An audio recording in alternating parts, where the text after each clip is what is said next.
and that of the beasts of the forest.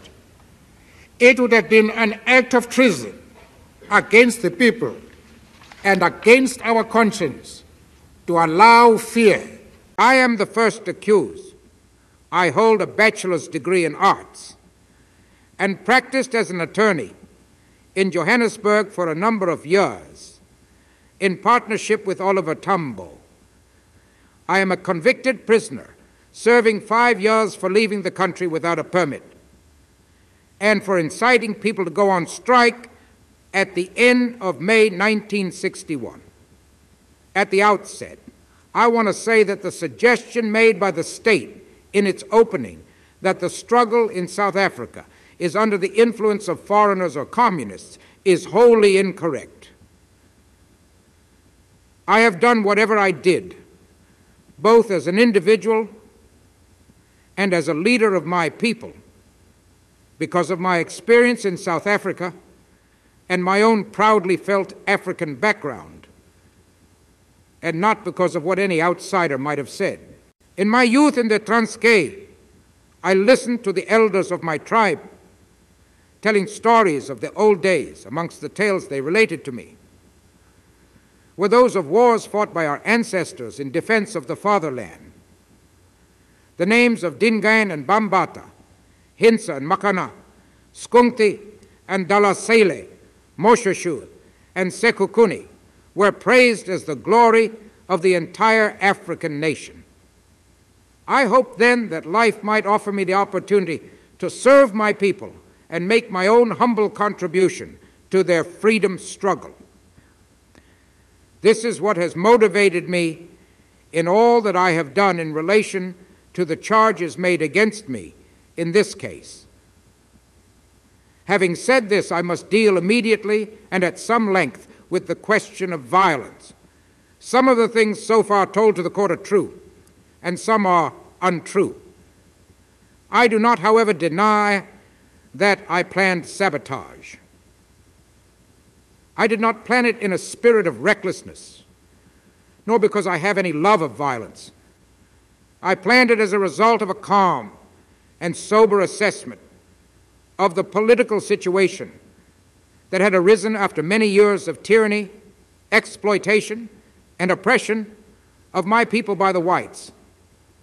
I admit immediately that I was one of the persons who helped to form Umkhonto we Sizwe, and that I played a prominent role in its affairs until I was arrested in August 1962. In the statement which I'm about to make, I shall correct certain false impressions which have been created by state witnesses. Amongst other things, I will demonstrate that certain of the acts referred to in the evidence were not and could not have been committed by Umkhonto. I will also deal with the relationship between the African National Congress and Umkhonto, and with the part which I personally have played in the affairs of both organizations. I shall deal also with the part played by the Communist Party. In order to explain these matters properly, I will have to explain what Umkhonto set out to achieve, what methods it prescribed for the achievement of these objects, and why these methods were chosen. I will also have to explain how I became involved in the activities of these organizations. I deny that Umkhonto was responsible for a number of acts which clearly fell outside the policy of the organization and which have been charged in the indictment against us. I do not know what justification there was for these acts, but to demonstrate that they could not have been authorized by Umkhonto, I want to refer briefly to the roots and policy of the organization. I have already mentioned that I was one of the persons who helped to form Umkhonto. I and the others who started the organization did so for two reasons. Firstly, we believed that as a result of government policy, violence by the African people had become inevitable, and that unless responsible leadership was given to canalize and control the feelings of our people, there would be outbreaks of terrorism, which would produce and intensity of bitterness and hostility between the various races of this country, which is not produced even by war. Secondly, we felt that without violence, there would be no way open to the African people to succeed in their struggle against the principle of white supremacy. All lawful modes of expressing opposition to this principle had been closed by legislation, and we were placed in a position in which we had either to accept a permanent state of inferiority or to defy the government. We chose to defy the law. We first broke the law in a way which avoided any recourse to violence when this form was legislated against, and then the government resorted to a show of force to crush opposition to its policies. Only then did we decide to answer violence with violence. But the violence which we chose to adopt was not terrorism. We who formed Umkhonto were all members of the African National Congress and had behind us the ANC tradition of nonviolence and negotiation as a means of solving political disputes. We believe that South Africa belongs to all the people who live in it and not to one group, be it black or white. We did not want an interracial war and tried to avoid it to the last minute. If the court is in doubt about this, it will be seen that the whole history of our organization bears out what I have said and what I will subsequently say when I describe the tactics which Umkhonto decided to adopt.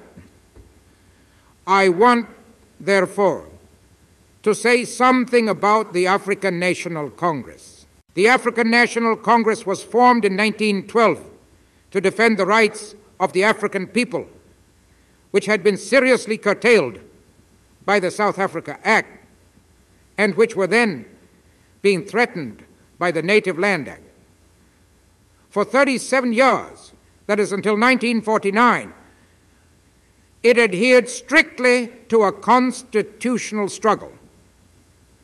It put forward demands and resolutions. It sent delegations to the government in the belief that African grievances could be settled through peaceful discussion and that Africans could advance gradually to full political rights. But white governments remained unmoved, and the rights of Africans became less instead of becoming greater. In the words of my leader, Chief Luthuli, who became president of the ANC in 1952, and who was later awarded the Nobel Peace Prize, who will deny that 30 years of my life have been spent knocking in vain, patiently, moderately, and modestly at a closed and barred door? What have been the fruits of moderation? The past 30 years have seen the greatest number of laws restricting our rights and progress. Until today, we have reached a stage where we have almost no rights at all. Even after 1949, the ANC remained determined to avoid violence. At this time, however, there was a change from the strictly constitutional means of protest which had been employed in the past. The change was embodied in a decision which was taken to protest against apartheid legislation by peaceful but unlawful demonstrations against certain laws. Pursuant to this policy, the ANC launched the Defiance Campaign, in which I was placed in charge of volunteers. This campaign was based on the principles of passive resistance. More than 8,500 people defied apartheid laws and went to jail. Yet there was not a single instance of violence in the course of this campaign on the part of any defier. I and 19 colleagues were convicted for the role which we played in organizing the campaign, but our sentences were suspended mainly because the judge found that discipline and nonviolence had been stressed throughout. This was the time when the volunteer section of the ANC was established and when the word Amadele Kufa was first used. This was the time when the volunteers were asked to take a pledge to uphold certain principles. Evidence dealing with volunteers and their pledges has been introduced into this case, but completely out of context. The volunteers were not, and are not, the soldiers of a black army pledged to fight a civil war against the whites. They were and are dedicated workers who are prepared to lead campaigns initiated by the ANC to distribute leaflets, to organize strikes, or do whatever the particular campaign required. They are called volunteers because they volunteer to face the penalties of imprisonment and whipping, which are now prescribed by the legislature for such acts. During the Defiance campaign, the Public Safety Act and the Criminal Law Amendment Act were passed. These statutes provided harsher penalties for offenses committed by way of protests against laws. Despite this, the protests continued, and the ANC adhered to its policy of nonviolence. In 1956, 156 leading members of the Congress Alliance, including myself, were arrested on a charge of high treason and charges under the Suppression of Communism Act. The nonviolent policy of the ANC was put in issue by the state, but when the court gave judgment some 5 years later, it found that the ANC did not have a policy of violence. We were acquitted on all counts, which included a count that the ANC sought to set up a communist state in place of the existing regime. The government has always sought to label all its opponents as communists. This allegation has been repeated in the present case. But as I will show, the ANC is not and never has been a communist organization. In 1960, there was the shooting at Sharpeville, which resulted in the proclamation of a state of emergency and the declaration of the ANC as an unlawful organization. My colleagues and I, after careful consideration, decided that we would not obey this decree. The African people were not part of the government and did not make the laws by which they were governed.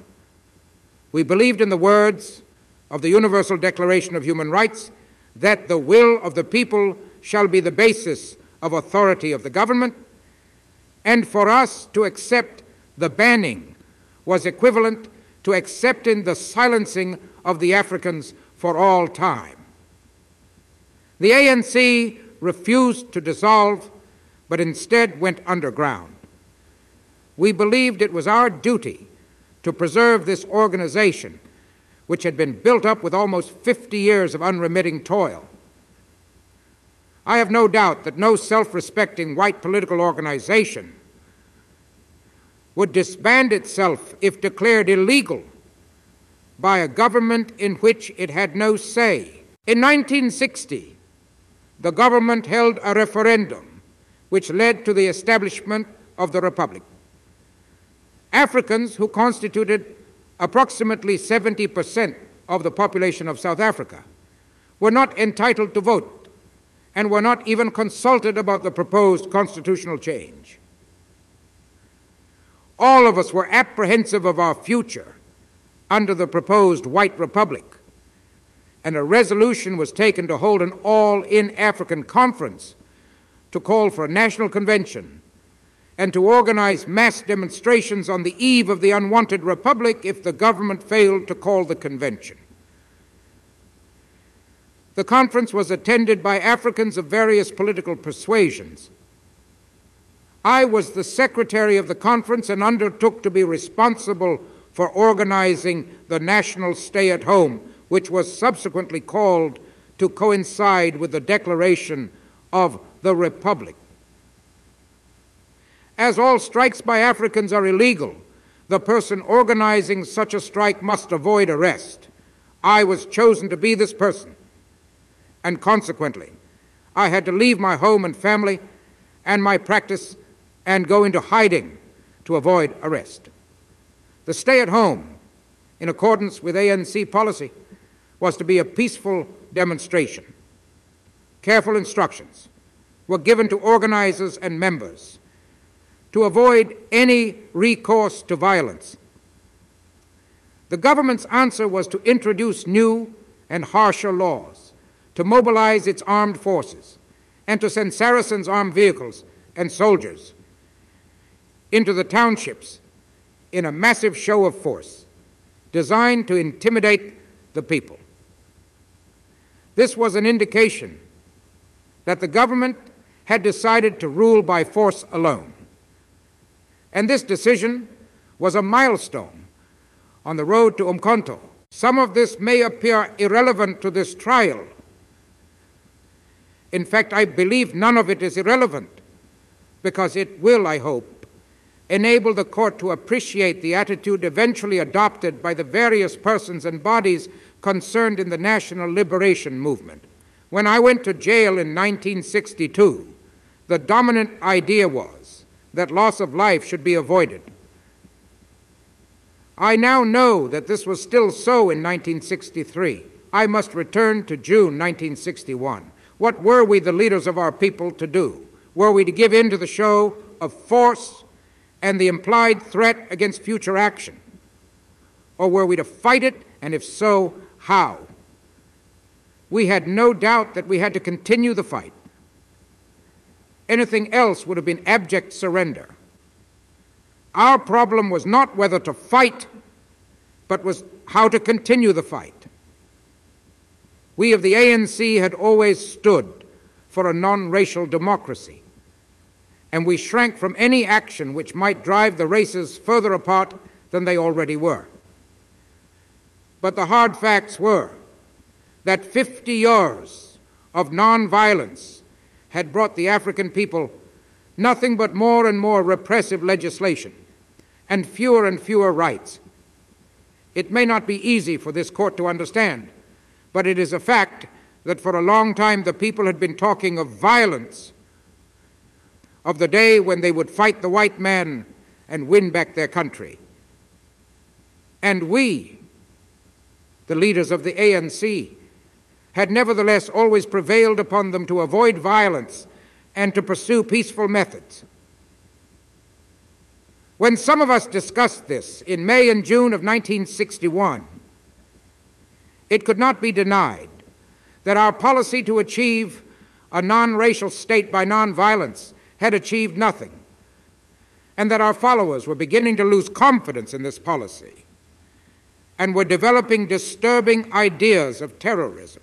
It must not be forgotten that by this time, violence had in fact become a feature of the South African political scene. There had been violence in 1957 when the women of Ceres were ordered to carry passes.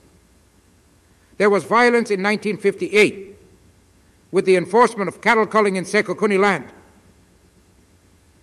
There was violence in 1959 when the people of Cato Manor protested against pass raids.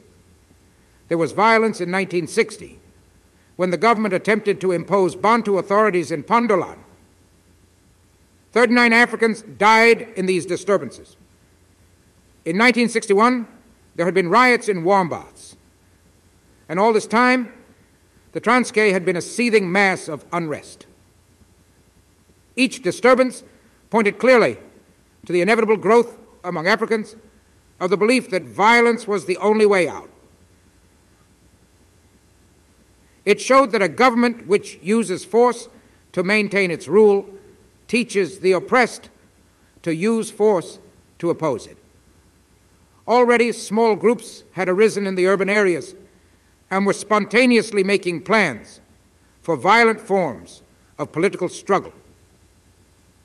There now arose a danger that these groups would adopt terrorism against Africans, as well as whites, if not properly directed. Particularly disturbing was the type of violence engendered in places such as Zeres, Sekhukhune and Pondoland amongst Africans. It was increasingly taking the form not of struggle against the government, though this is what prompted it, but of civil strife amongst themselves, conducted in such a way that it could not hope to achieve anything other than a loss of life and bitterness. At the beginning of June 1961, after a long and anxious assessment of the South African situation, I and some colleagues came to the conclusion that as violence in this country was inevitable, it would be unrealistic and wrong for African leaders to continue preaching peace and nonviolence at a time when the government met our peaceful demands with force. This conclusion was not easily arrived at. It was only when all else had failed, when all channels of peaceful protest had been barred to us, that the decision was made to embark on violent forms of political struggle and to form Umkhonto we Sizwe. We did so not because we desired such a course, but solely because the government had left us with no other choice. In the manifesto of Umkhonto, published on the 16th December 1961, which is Exhibit AD, we said, "The time comes in the life of any nation when there remain only two choices, submit or fight. That time has now come to South Africa. We shall not submit, and we have no choice but to hit back by all means in our power in defense of our people, our future, and our freedom." This was our feeling in June of 1961, when we decided to press for a change in the policy of the National Liberation Movement. I can only say that I felt morally obliged to do what I did. We who had taken this decision started to consult leaders of various organizations, including the ANC. I will not say whom we spoke to or what they said, but I wish to deal with the role of the African National Congress in this phase of the struggle, and with the policy and objectives of Umkhonto we Sizwe. As far as the ANC was concerned, it formed a clear view, which can be summarized as follows. A, it was a mass political organization with a political function to fulfill. Its members had joined on the express policy of nonviolence. B, because of all this, it could not and would not undertake violence. This must be stressed. One cannot turn such a body into the small, closely knit organization required for sabotage. Nor would this be politically correct, because it would result in members ceasing to carry out this essential activity, political propaganda and organization. Nor was it permissible to change the whole nature of the organization. C, on the other hand, in view of this situation I have described, the ANC was prepared to depart from its 50-year-old policy of nonviolence to this extent that it would no longer disapprove of properly controlled violence.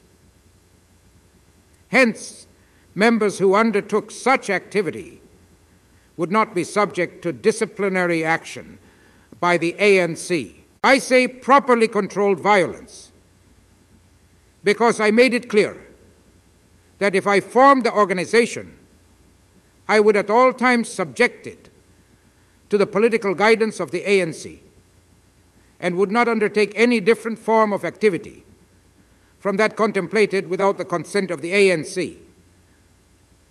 And I shall now tell the court how that form of violence came to be determined. As a result of this decision, Umkhonto was formed in November 1961. When we took this decision and subsequently formulated our plans, the ANC heritage of nonviolence and racial harmony was very much with us. We felt that the country was drifting towards a civil war in which blacks and whites would fight each other. We viewed the situation with alarm. Civil war could mean the destruction of what the ANC stood for, with civil war, racial peace would be more difficult than ever to achieve. We already have examples in South African history of the results of war. It has taken more than 50 years for the scars of the South African War to disappear. How much longer would it take to eradicate the scars of interracial civil war, which could not be fought without a great loss of life on both sides? The avoidance of civil war had dominated our thinking for many years. But when we decided to adopt violence as part of our policy, we realized that we might one day have to face the prospect of such a war. This had to be taken into account in formulating our plans. We required a plan which was flexible and which permitted us to act in accordance with the needs of the times. Above all, the plan had to be one which recognized civil war as the last resort and left the decision on this question to the future. We did not want to be committed to civil war, but we wanted to be ready if it became inevitable. 4 forms of violence were possible. There is sabotage, there is guerrilla warfare, there is terrorism, and there is open revolution. We chose to adopt the first method and to exhaust it before taking any other decision. In the light of our political background, the choice was a logical one. Sabotage did not involve loss of life, and it offered the best hope for future race relations. Bitterness would be kept to a minimum, and if the policy bore fruit, democratic government could become a reality. This is what we felt at the time, and this is what we said in our manifesto, Exhibit AD. We of Umkhonto weSizwe have always sought to achieve liberation without bloodshed and civil clash. We hope, even at this late hour, that our first actions will awaken everyone to a realization of the disastrous situation to which the nationalist policy is leading. We hope that we will bring the government and its supporters to their senses before it is too late, so that both the government and its policies can be changed before matters reach the desperate state of civil war. The initial plan was based on a careful analysis of the political and economic situation of our country. We believed that South Africa depended to a large extent on foreign capital and foreign trade. We felt that planned destruction of power plants and interference with rail and telephone communications would tend to scare away capital from the country, make it more difficult for goods from the industrial areas to reach the seaports on schedule, and would, in the long run, be a heavy drain on the economic life of the country, thus compelling the voters of the country to reconsider their position. Attacks on the economic lifelines of the country were to be linked with sabotage on government buildings and other symbols of apartheid. These attacks would serve as a source of inspiration to our people. In addition, they would provide an outlet for those people who were urging the adoption of violent methods and would enable us to give concrete proof to our followers that we had adopted a stronger line and were fighting back against government violence. In addition, if mass action was successfully organized and mass reprisals taken, we felt that sympathy for our cause would be roused in other countries, and that greater pressure would be brought to bear on the South African government. This, then, was the plan. Umkhonto was to perform sabotage, and strict instructions were given to its members right from the start that on no account were they to injure or kill people in planning or carrying out operations. These instructions have been referred to in the evidence of Mr. X and Mr. Z. The affairs of the Umkhonto were controlled and directed by a national high command, which had powers of co-option and which could and did appoint regional commands. The high command was the body which determined tactics and targets and was in charge of training and finance. Under the high command, there were regional commands, which were responsible for the direction of the local sabotage groups, within the framework of the policy laid down by the National High Command. The regional commands had authority to select the targets to be attacked. They had no authority to go beyond the prescribed framework, and thus had no authority to embark upon acts which endangered life or which did not fit into the overall plan of sabotage. For instance, Umkhonto members were forbidden ever to go armed into operation. Incidentally, the terms high command and regional command were an importation from the Jewish national underground organization Irgun Zwei Leumi, which operated in Israel between 1944 and 1948. Umkhonto had its first operation on 16 December 1961, when government buildings in Johannesburg, Port Elizabeth, and Durban were attacked. The selection of targets is proof of the policy to which I have referred. Had we intended to attack life, we would have selected targets where people congregated and not empty buildings and power stations. The sabotage, which was committed before 16 December 1961, was the work of isolated groups and had no connection whatever with Umkhonto. In fact, some of these and a number of later acts were claimed by other organizations. The manifesto of Umkhonto was issued on the day that operations commenced. The response to our actions and manifesto among the white population was characteristically violent. The government threatened to take strong action and called upon its supporters to stand firm and to ignore the demands of the Africans. The whites failed to respond by suggesting change. They responded to our call by suggesting the Lager. In contrast, the response of the Africans was one of encouragement. Suddenly there was hope again. Things were happening. People in the townships became eager for political news. A great deal of enthusiasm was generated by the initial successes, and people began to speculate on how soon freedom would be obtained. But we in Umkhonto weighed up the white response with anxiety. The lines were being drawn. The whites and blacks were moving into separate camps, and the prospects of avoiding a civil war were made less. The white newspapers carried reports that sabotage would be punished by death. If this was so, how could we continue to keep Africans away from terrorism? Already scores of Africans had died as a result of racial friction.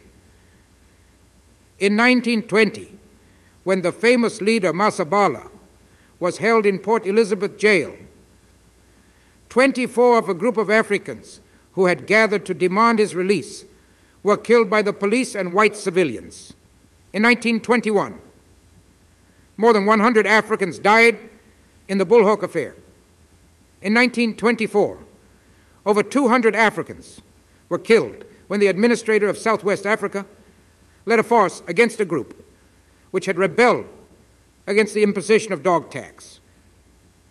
On 1st May 1950, 18 Africans died as a result of police shootings during the strike. On 21st March 1960, 69 unarmed Africans died at Sharperville. How many more Sharpervilles would there be in the history of our country? And how many more Sharpvilles could the country stand without violence and terror becoming the order of the day? And what would happen to our people when that stage was reached?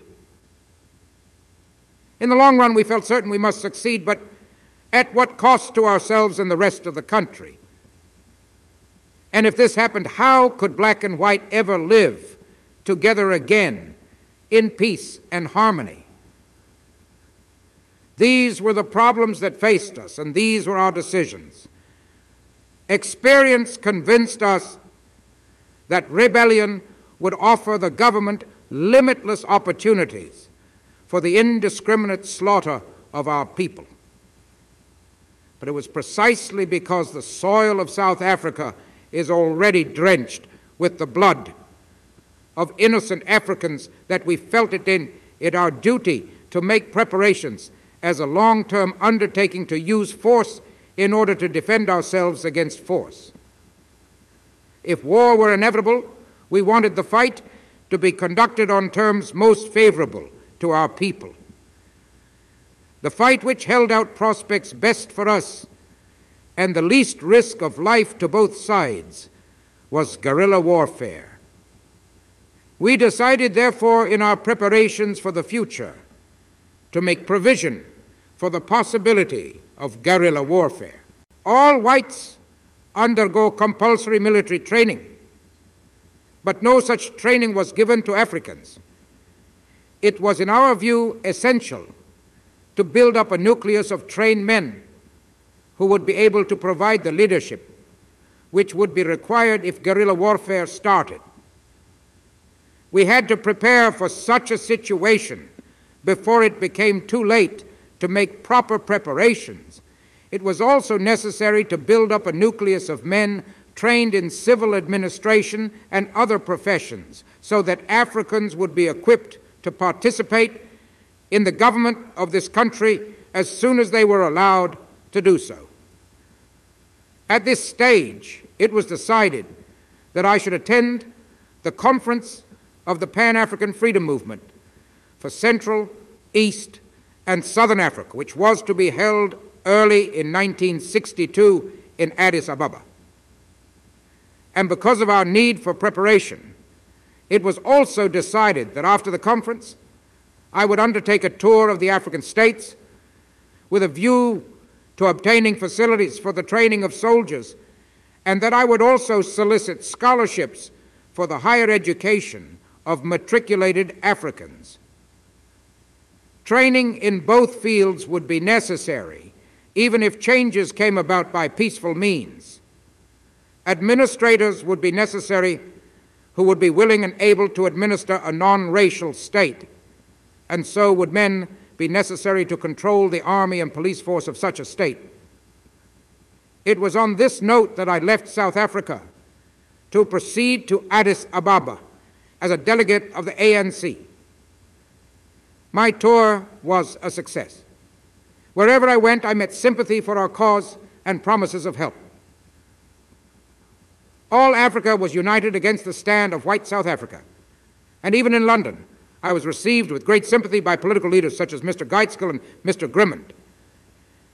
In Africa, I was promised support by such men as Julius Nyerere, now President of Tanganyika, Mr. Kawawa, then Prime Minister of Tanganyika, Emperor Haile Selassie of Ethiopia, General Aboud, President of the Sudan, Habib Bourguiba, President of Tunisia, Ben Bella, now President of Algeria, Modibo Keïta, President of Mali, Leopold Senghor, President of Senegal, Sékou Touré, President of Guinea, President Tubman of Liberia, and Milton Obote, Prime Minister of Uganda. It was Ben Bella who invited me to visit Uja, the headquarters of the Algerian Army of National Liberation, the visit which is described in my diary, one of the exhibits. I started to make a study of the art of war and revolution, and whilst abroad, underwent a course in military training. If there was to be guerrilla warfare, I wanted to be able to stand and fight with my people and to share the hazards of war with them. Notes of lectures, which I received in Algeria, are contained in Exhibit 16, produced in evidence. Summaries of books on guerrilla warfare and military strategy have also been produced. I have already admitted that these documents are in my writing,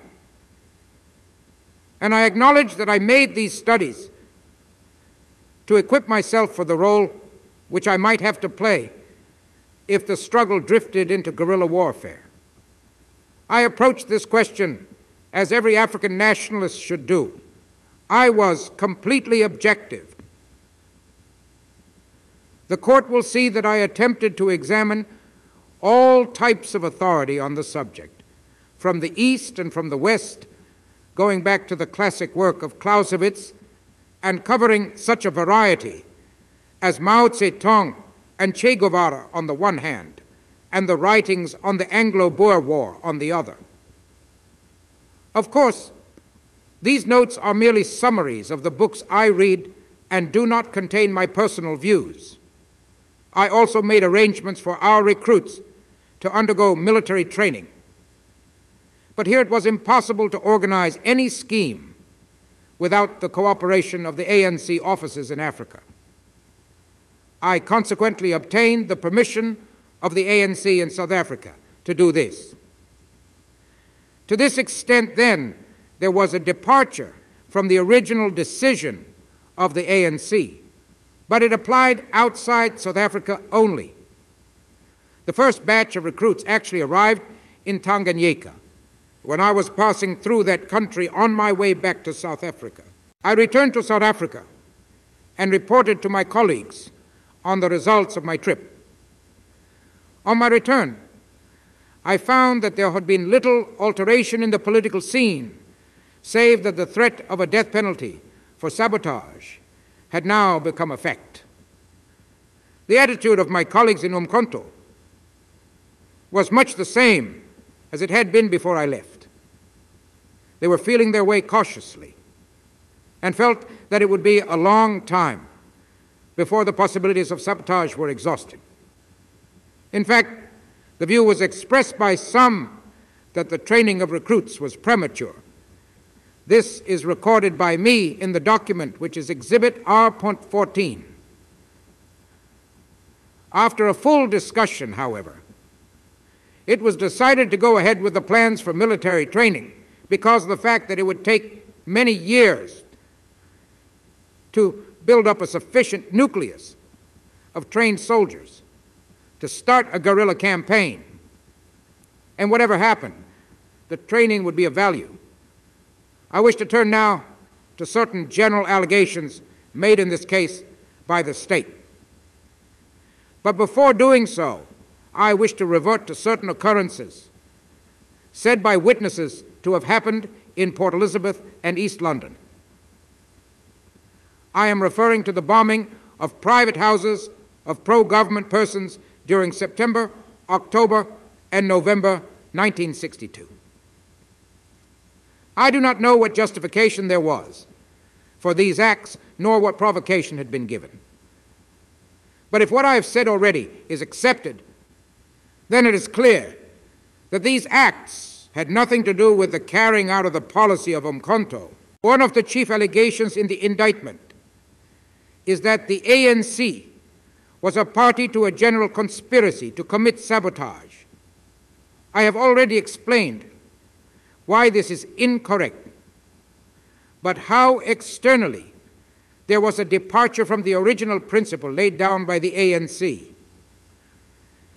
There has, of course, been overlapping of functions internally as well, because there is a difference between a resolution adopted in the atmosphere of a committee room and the concrete difficulties that arise in the field of practical activity.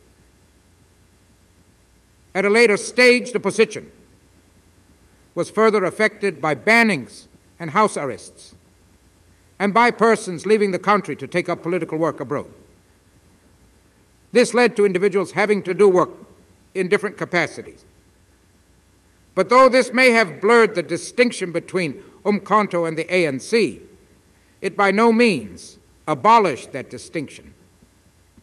Great care was taken to keep the activities of the two organizations in South Africa distinct.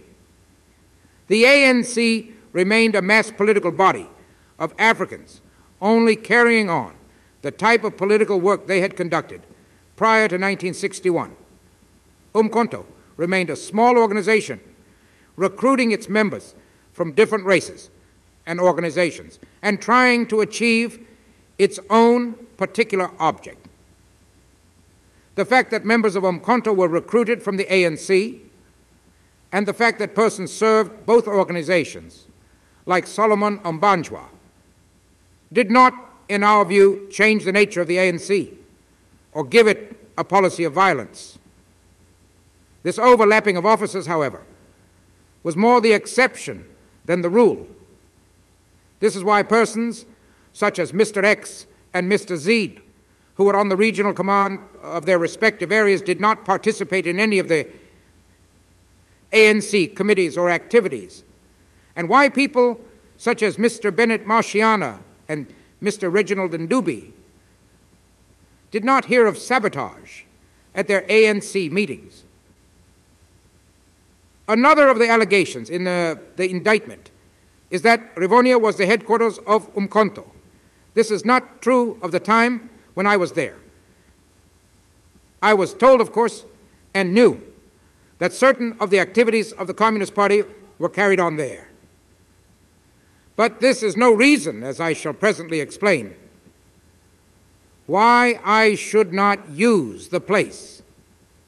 I came there in the following manner. One, as already indicated early in April 1961, I went underground to organize the May General Strike. My work entailed traveling throughout the country, living now in African townships, then in country villages, and again in cities.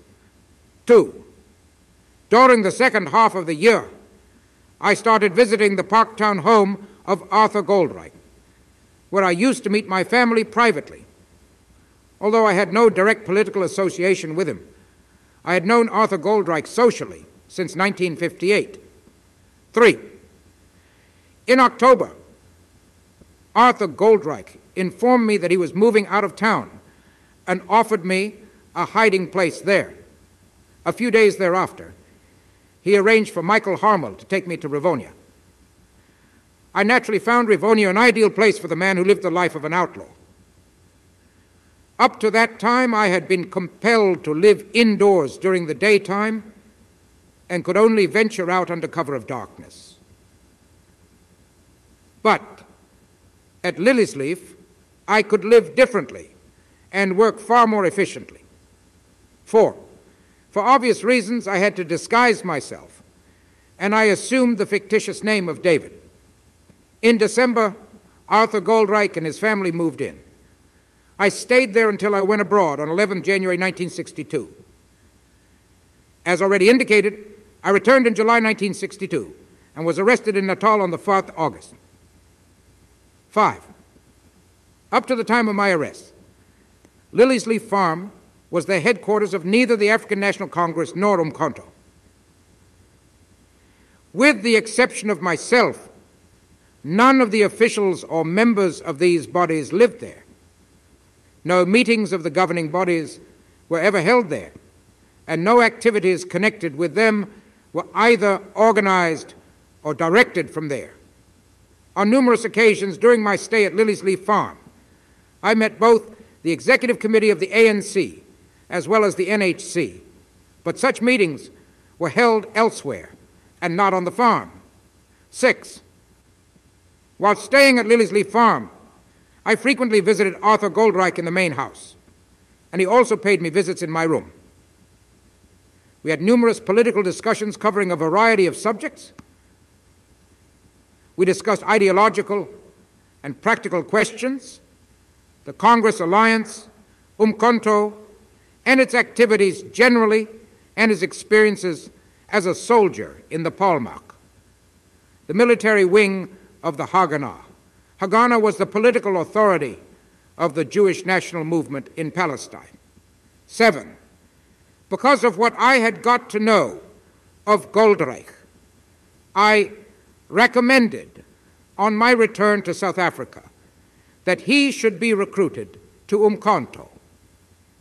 I do not know of my personal knowledge whether this was done. Another of the allegations made by the state is that the aims and objects of the ANC and the Communist Party are the same.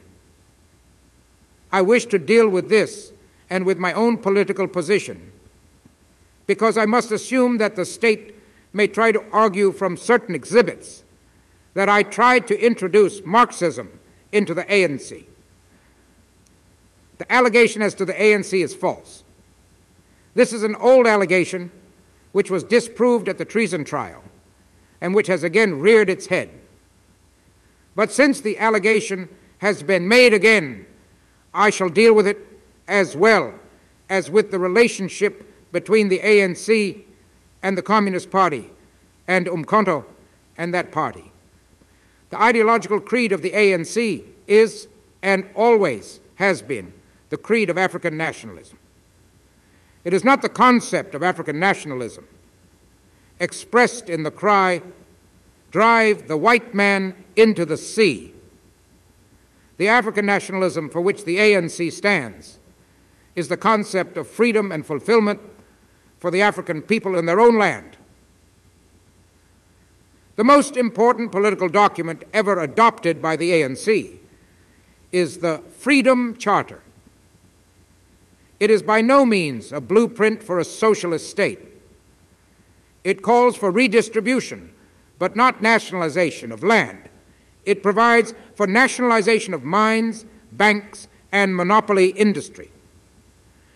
Because big monopolies are owned by one race only, and without such nationalization, racial domination would be perpetuated despite the spread of political power. It would be a hollow gesture to repeal the gold law prohibitions against Africans when all gold mines are owned by European companies. In this respect, the ANC's policy corresponds with the old policy of the present Nationalist Party, which for many years had as part of its program the nationalization of the gold mines, which at that time were controlled by foreign capital. Under the Freedom Charter, nationalization would take place in an economy based on private enterprise. The realization of the Freedom Charter would open up fresh fields for a prosperous African population of all classes, including the middle class.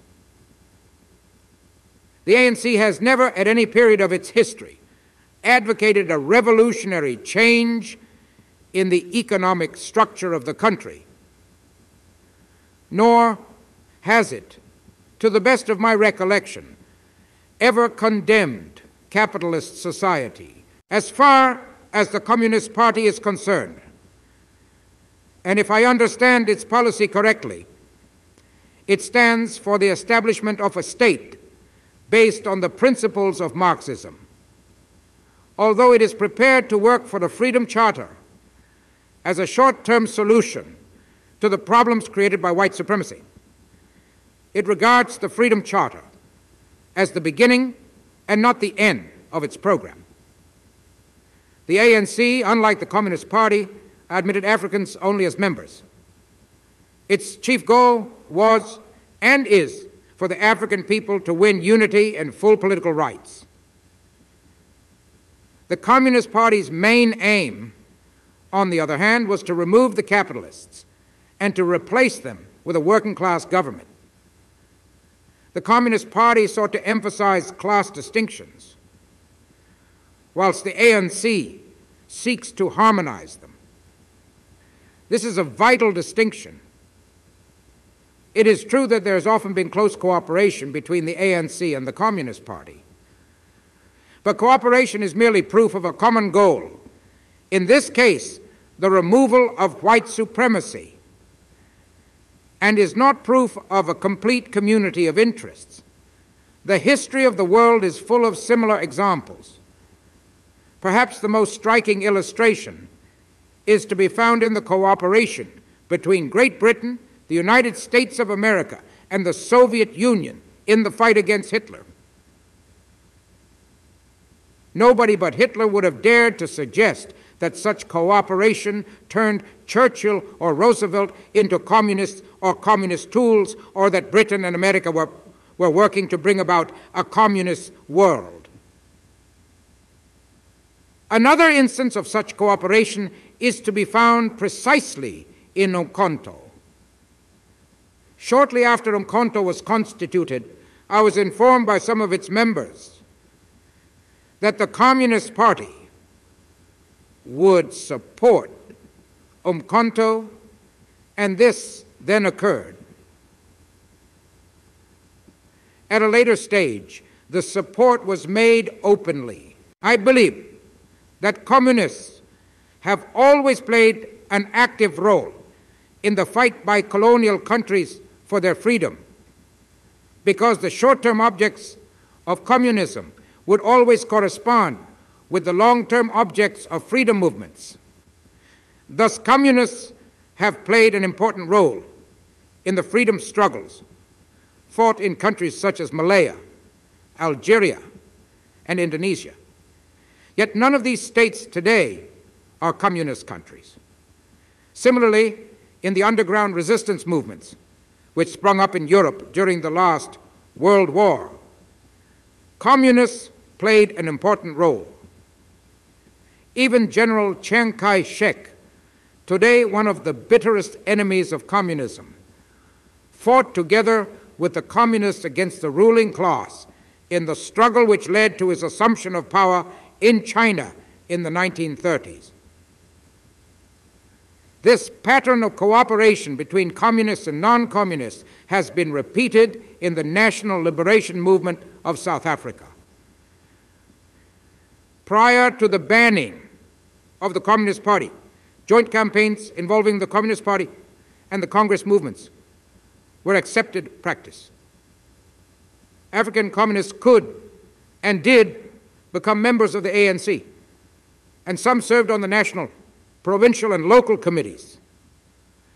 Amongst those who served on the national executive are Albert Nzula, a former secretary of the Communist Party, Moses Kotan, another former secretary, and J.B. Marks, a former member of the Central Committee.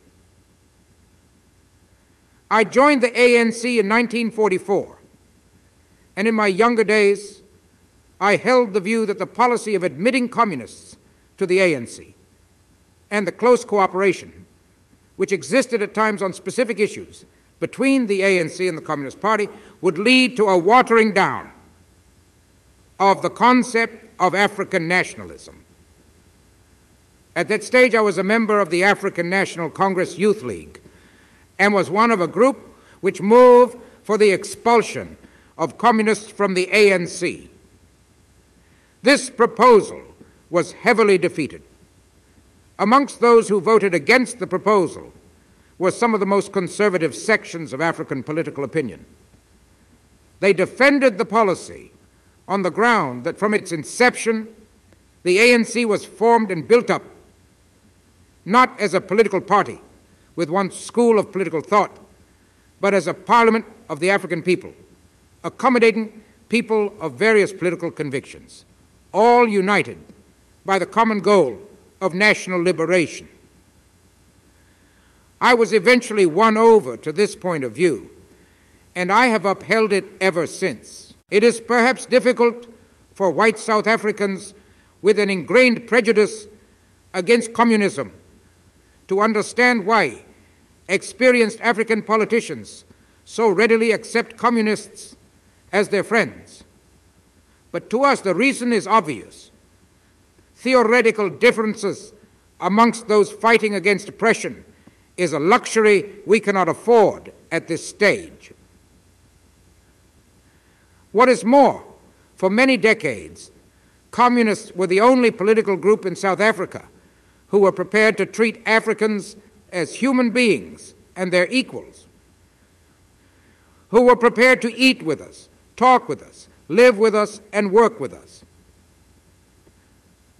They were the only political group which was prepared to work with the Africans for the attainment of political rights and a stake in society.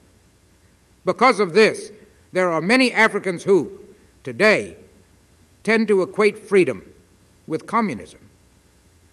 They are supported in this belief by a legislature which brands all exponents of democratic government and African freedom as communists and bonds many of them who are not communists under the Suppression of Communism Act. Although I've never been a member of the Communist Party, I myself have been named under that pernicious act because of the role I played in the Defiance campaign. I have also been banned and imprisoned under that act. It is not only in internal politics that we count communists as amongst those who support our cause. In the international field, communist countries have always come to our aid. In the United Nations and other councils of the world, the communist bloc has supported the Afro-Asian struggle against colonialism and often seems to be more sympathetic to our plight than some of the Western powers. Although there is a universal condemnation of apartheid, the communist bloc speaks out against it with a louder voice than most of the white world. In these circumstances, it would take a brash young politician, such as I was in 1949, to proclaim that the communists are our enemies. I turn now to my own position. I have denied that I am a communist, and I think that in the circumstances, I am obliged to state exactly what my political beliefs are. I have always regarded myself in the first place as an African patriot. After all, I was born in Umtata 46 years ago. My guardian was my cousin, who was the acting paramount chief of Tembuland, and I am related both to the present paramount chief of Tembuland, Sabata Dalindyebo, and to Kaiser Matanzima, the chief minister of the Transkei. Today I am attracted by the idea of a classless society, an attraction which springs in part from Marxist reading and in part from my admiration of the structure and organization of early African societies in this country. The land and the main means of production belonged to the tribe. There were no rich or poor, and there was no exploitation. It is true, as I have already stated, that I have been influenced by Marxist thought. But this is also true of many of the leaders of the new independent states. Such widely different persons as Gandhi, Nehru, Nkrumah, and Nasser all acknowledge this fact. And we all accept the need for some form of socialism to enable our people to catch up with the advanced countries of this world and to overcome their legacy of extreme poverty. Indeed, for my own part, I believe that it is open to debate whether the Communist Party has any specific role to play at this particular stage of our political struggle. The basic task at the present moment is the removal of race discrimination and the attainment of democratic rights on the basis of the Freedom Charter. Insofar as that party furthers this task, I welcome its assistance. I realize that it is one of the means by which people of all races can be drawn into our struggle. From my reading of Marxist literature and from conversations with Marxists, I have gained the impression that communists regard the parliamentary system of the West as undemocratic and reactionary. But on the contrary, I am an admirer of such a system. The Magna Carta, the Petition of Rights, and the Bill of Rights are documents which are held in veneration by Democrats throughout the world. I have great respect for British political institutions and for the country's system of justice. I regard the British Parliament as the most democratic institution in the world, and the independence and impartiality of its judiciary never failed to arouse my admiration. The American Congress that country's doctrine of separation of powers, as well as the independence of its judiciary, arouses in me similar sentiments. I have been influenced in my thinking by both West and East. All this has led me to feel that in my search for a political formula, I should be absolutely impartial and objective. I should tie myself to no particular system of society other than of socialism. I must leave myself free to borrow the best from the West and from the East. There are certain exhibits which suggest that we receive financial support from abroad. And I wish to deal with this question. Our political struggle has always been financed from internal sources, from funds raised by our own people and by our own supporters. Whenever we had a special campaign or an important political case, for example, the treason trial, we received financial assistance from sympathetic individuals and organizations in the Western country. We had never felt it necessary to go beyond these sources. But when in 1961 the Umkhonto was formed and a new phase of struggle introduced, we realized that these events would make a heavy call on our slender resources and that the scale of our activities would be hampered by the lack of funds. One of my instructions as I went abroad in January 1962 was to raise funds from the African states. I must add that whilst abroad, I had discussions with leaders of political movements in Africa and discovered that almost every single one of them, in areas which had still not attained independence, had received all forms of assistance from the socialist countries as well as from the West, including that of financial support. I also discovered that some well-known African states, all of them non-communists and even anti-communists, had received similar assistance. On my return to the Republic, I made a strong recommendation to the ANC that we should not confine ourselves to Africa and the Western countries, but that we should also send a mission to the socialist countries to raise the funds which we so urgently needed. I've been told that after I was convicted, such a mission was sent, but I am not prepared to name any countries to which it went, nor am I at liberty to disclose the names of the organizations and countries which gave us support or promised to do so. As I understand the state case, and in particular the evidence of Mr. X, the suggestion is that Umkhonto was the inspiration of the Communist Party, which sought by playing upon imaginary grievances to enroll the African people into an army which ostensibly was to fight for African freedom, but in reality was fighting for a communist state. Nothing could be further from the truth. In fact, the suggestion is preposterous. Umkhonto was formed by Africans to further their struggle for freedom in their own land.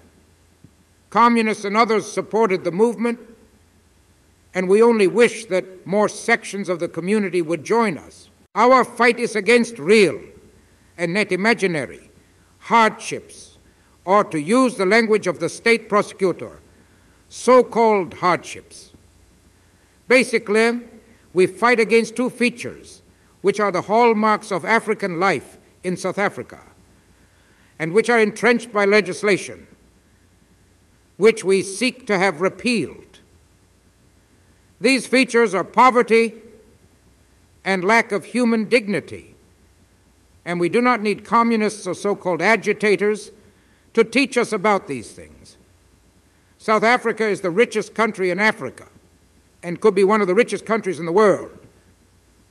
But it is a land of extremes and remarkable contrasts. The whites enjoy what may well be the highest standard of living in the world, whilst Africans live in poverty and misery. 40% of the Africans live in hopelessly overcrowded and, in some cases, drought-stricken reserves, where soil erosion and the overworking of the soil makes it impossible for them to live properly off the land. 30% are laborers, labor tenants, and squatters on white farms and work, and live under conditions similar to those of the serfs of the Middle Ages. The other 30% live in towns where they have developed economic and social habits which bring them closer in many respects to white standards. Yet most Africans, even in this group, are impoverished by low incomes and high cost of living. The highest paid and the most prosperous section of urban African life is in Johannesburg. Yet their actual position is desperate. The latest figures were given on 25 March 1964 by Mr. Carr, manager of the Johannesburg Non-European Affairs Department. The poverty datum line for the average African family in Johannesburg is 42.84 rand per month.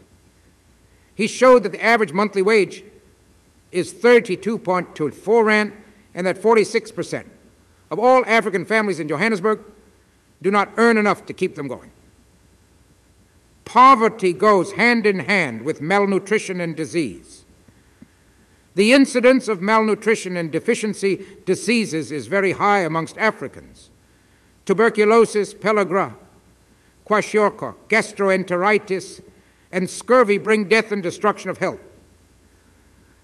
The incidence of infant mortality is one of the highest in the world.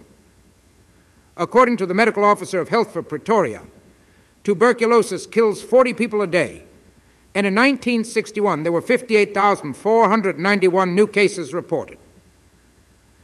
These diseases not only destroy the vital organs of the body, but they result in retarded mental conditions and lack of initiative and reduced powers of concentration. The secondary results of such conditions affect the whole community and the standard of work performed by African laborers. The complaint of Africans, however, is not only that they are poor and the whites are rich, but that the laws which are made by the whites are designed to preserve this situation. There are two ways to break out of poverty. The first is by formal education, and the second is by the worker acquiring a greater skill at his work and thus higher wages. As far as Africans are concerned, both these avenues of advancement are deliberately curtailed by legislation. The present government has always sought to hamper Africans in their search for education.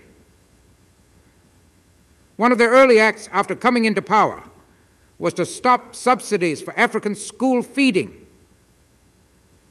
Many African children who attended schools depended on the supplement to their diet.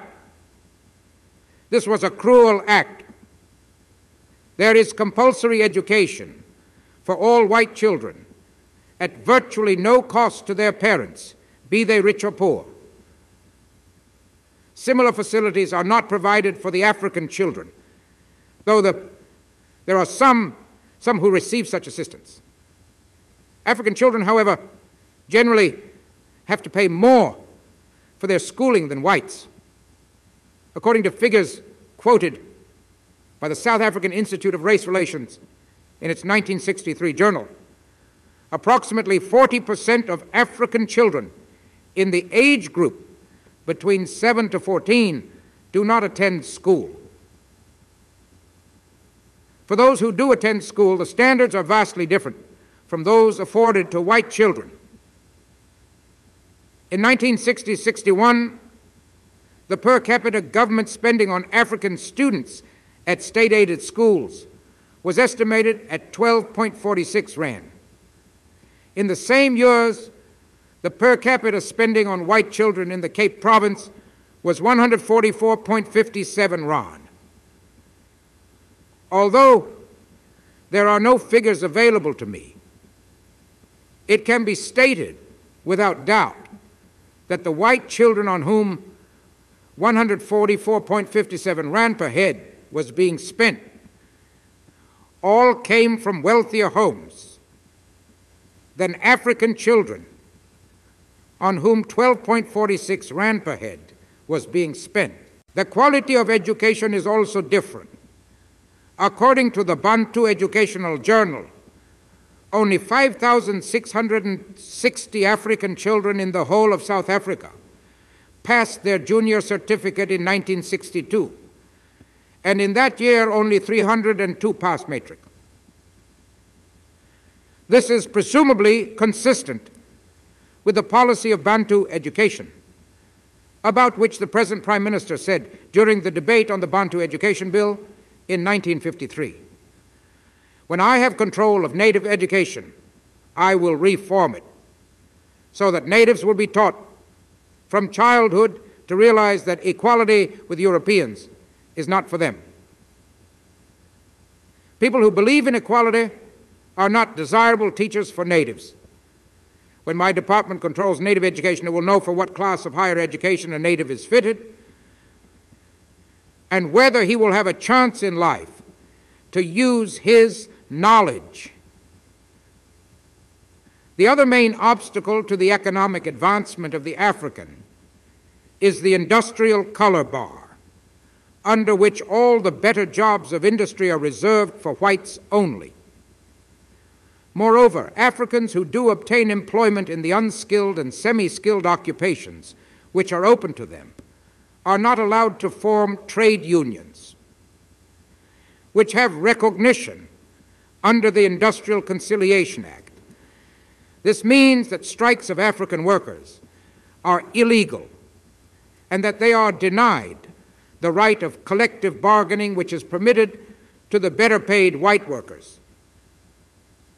The discrimination in the policy of successive South African governments towards African workers is demonstrated by the so-called civilized labor policy, under which sheltered, unskilled government jobs are found for those white workers who cannot make the grade in industry, at wages which far exceed the earnings of the average African employee in industry. The government often answers its critics by saying that Africans in South Africa are economically better off than the inhabitants of the other countries in Africa. I do not know whether this statement is true and doubt whether any comparison can be made without having regard to the cost of living index in such countries. But even if it is true, as far as the African people are concerned, it is irrelevant. Our complaint is not that we are poor by comparison with people in other countries, but that we are poor by comparison with the white people in our own country, and that we are prevented by legislation from altering this imbalance. The lack of human dignity experienced by Africans is the direct result of the policy of white supremacy. White supremacy implies black inferiority. Legislation designed to preserve white supremacy entrenches this notion. Menial tasks in South Africa are invariably performed by Africans. When anything has to be carried or cleaned, the white man will look around for an African to do it for him, whether the African is employed by him or not. Because of this sort of attitude, whites tend to regard Africans as a separate breed. They do not look upon them as people with families of their own. They do not realize that they have emotions, that they fall in love like white people do, that they want to be with their wives and children like white people want to be with theirs, that they want to earn enough money to support their families properly, to feed and clothe them and send them to school. And what houseboy or garden boy or laborer can ever hope to do this? Pass laws which to the Africans are among the most hated bits of legislation in South Africa, render any African liable to police surveillance at any time. I doubt whether there is a single African male in South Africa who has not at some stage had a brush with the police over his past. Hundreds and thousands of Africans are thrown into jail each year under pass laws. Even worse than this is the fact that pass laws keep husband and wife apart and lead to the breakdown of family life. Poverty and the breakdown of family life have secondary effects. Children wander about the streets of the townships because they have no schools to go to, or no money to enable them to go to school, or no parents at home to see that they go to school because both parents have to work to keep the family alive. This leads to a breakdown in moral standards, to an alarming rise in illegitimacy, and to growing violence, which erupts not only politically, but everywhere. Life in the townships is dangerous. There is not a day that goes by without somebody being stabbed or assaulted. And violence is carried out of the townships in the white living areas. People are afraid to walk alone in the streets after dark. Housebreakings and robberies are increasing, despite the fact that the death sentence can now be imposed for such offenses. Death sentences cannot cure the festering sore. Africans want to be paid a living wage. Africans want to perform work which they are capable of doing, and not work which the government declares them to be capable. Or Africans want to be allowed to live where they obtain work and not be endorsed out of an area because they were not born there. Africans want to be allowed to own land in places where they work and not to be obliged to live in rented houses which they can never call their own. Africans want to be part of the general population and not confined to living in their own ghettos. African men want to have their wives and children to live with them where they work and not be forced into an unnatural existence in men's hostels. African women want to be with their menfolk and not be left permanently widowed in the reserves. Africans want to be allowed out after 11 o'clock at night and not to be confined to their rooms like little children.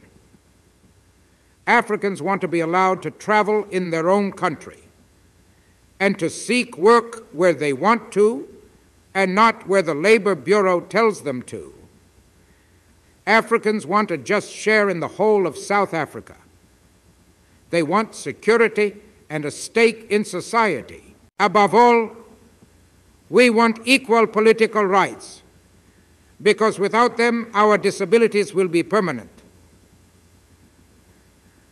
I know this sounds revolutionary to the whites in this country, because the majority of voters will be Africans. This makes the white man fear democracy. But this fear cannot be allowed to stand in the way of the only solution which will guarantee racial harmony and freedom for all. It is not true that the enfranchisement of all will result in racial domination. Political division based on color is entirely artificial, and when it disappears, so will the domination of one color group by another. The ANC has spent half a century fighting against racialism. When it triumphs, it will not change that policy. This then is what the ANC is fighting. Their struggle is a truly national one. It is a struggle of the African people, inspired by their own suffering and their own experience. It is a struggle for the right to live. During my lifetime, I have dedicated myself to the struggle of the African people. I have fought against white domination, and I have fought against black domination. I have cherished the ideal of a democratic and free society in which all persons live together in harmony and with equal opportunities. It is an ideal which I hope to live for and to achieve. But if needs be, it is an ideal for which I am prepared to die. I would like to take a moment to thank my patrons for helping fund these reconstructions. Gold, Ben, DJ, Aaron, Elijah, Edward, Space Captain, Myron, Harrison, and Musicata. I would also like to thank all of you in the comments for giving so many wonderful suggestions for historical works to recreate. You define this channel. So thank you for watching and stay awesome.